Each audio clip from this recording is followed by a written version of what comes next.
எல்லாருக்கும் வணக்கம். எல்லாரும் எப்படி இருக்கீங்க? இன்றைக்கி நம்ம என்ன வீடியோ பார்க்க போகிறோன்னா, ஒரு சுவையான பட்டாணி உருளைக்கிழங்கு குருமா தாங்க பார்க்க போகிறோம். இது வந்து சப்பாத்தி, தோசை, பூரி எல்லாத்துக்குமே செம்ம டேஸ்ட்டாக இருக்குங்க. வீடியோக்குள்ளே போகிறதுக்கு முன்னாடி நம்ம சேனல் இப்போ தான் ஃபஸ்ட் டைம் பார்க்குறீங்க அப்படின்னா மறக்காமல் நம்ம சேனலில் சப்ஸ்கிரைப் பண்ணி கூடவே பக்கத்தில் இருக்கிற பெல் ஐக்கானையும் ப்ரெஸ் பண்ணிடுங்க. இப்போ வாங்க வீடியோக்குள்ளே போகலாம். ஃபஸ்ட்டு ஒரு குக்கரில் கொஞ்சமாக எண்ணெய் சேர்த்துட்டு பிரியாணி இலை, பட்டை, லவங்கம் இதெல்லாம் இருக்குது இல்லைங்களா, அது எல்லாமே சேர்த்துக்கலாம். அந்த கடல் பாசி வந்து மெயினாக சேர்த்துக்குங்க, அப்போ தான் டேஸ்ட் நல்லாயிருக்கும். கட் பண்ணி வச்சுருக்கிற பெரிய வெங்காயம் சேர்த்து நல்லா வணக்கிடலாங்க. இப்போது இஞ்சி பூண்டு வந்து தட்டி வச்சுருக்கேங்க, அதையும் இது கூடவே சேர்த்துக்கலாம்.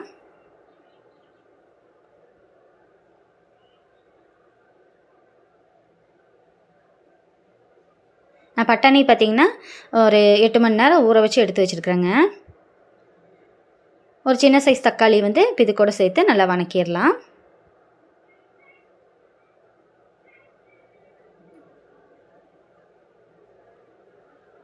கொஞ்சமாக மஞ்சத்தூள், அப்புறம் கொஞ்சமாக உப்பும் சேர்த்துக்கலாங்க. இப்போ இந்த தக்காளி வந்து நல்லா வணங்கிடணுங்க.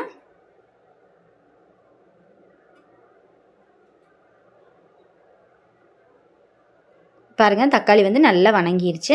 இப்போ நம்ம மசாலா பொடியெல்லாம் சேர்த்துக்கலாங்க. கொஞ்சமாக கொத்தமல்லி தூள், மிளகாத்தூள் காரத்துக்கு தேவையான அளவு அதுவும் சேர்த்துருக்கேங்க.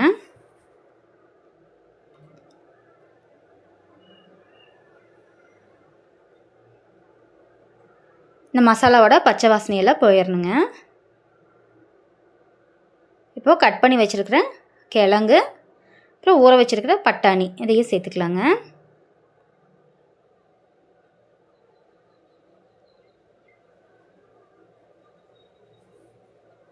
கொஞ்சமாக தண்ணி சேர்த்துட்டு இது பார்த்திங்கன்னா ஒரு கொதி வரட்டும். நம்ம அதுக்குள்ளே தேங்காய் கொஞ்சம் அரைச்சிக்கலாங்க. தேங்காய் அரைச்சி ஊற்றினோம்னா டேஸ்ட்டு நல்லா இருக்குங்க. பார்த்திங்கன்னா தேங்காய், கொஞ்சமாக பொட்டுக்கடலை வச்சுருக்கேங்க, அப்புறம் பட்டை, கிராம்பு, சோம்பு இதெல்லாம் கொஞ்சம் கொஞ்சம் சேர்த்துக்கலாங்க.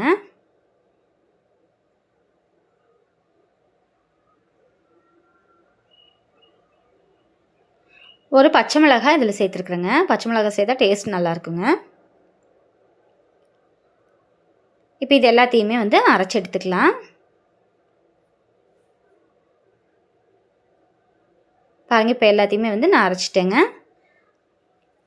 இப்போ இந்த அரைச்ச விழுதை வந்து நம்ம இது கூடவே சேர்த்துக்கலாங்க.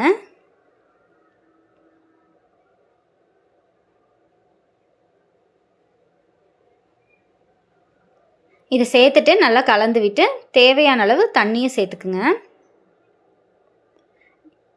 இப்போ உப்பு, காரம் எல்லாம் செக் பண்ணி பார்த்துட்டு மூடி போட்டு ஒரு 2 விசில் வச்சா போதுங்க. பட்டாணி, கிழங்கு எல்லாமே நல்லா வெந்துருங்க. பட்டாணி ஏற்கனவே நல்லா ஒரு 8 மணி நேரம் ஊற போட்டிருக்கேங்க, அதனால் 2 விசில் வச்சாலே போதுங்க. பட்டாணி வந்து நல்லா வெந்துடும்.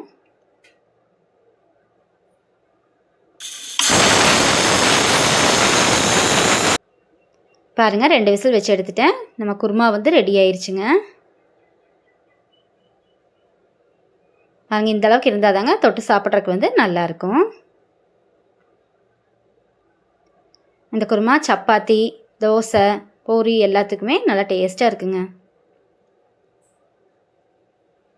இதிலே வந்து கேரட், பீன்ஸ் எல்லாம் போட்டு செஞ்சாலும் இன்னும் நல்லா இருக்குங்க டேஸ்ட்டு.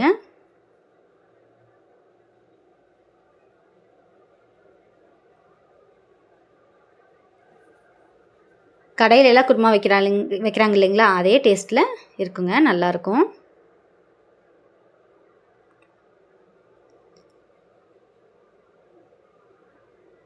ஓகேங்க, இந்த வீடியோ இதோட முடிச்சுதுங்க. இந்த வீடியோ உங்களுக்கு பிடிச்சிருந்தா மறக்காமல் வீடியோக்கு ஒரு லைக் பண்ணிடுங்க. அப்படியே நம்ம சேனலை சப்ஸ்கிரைபும் பண்ணிடுங்க.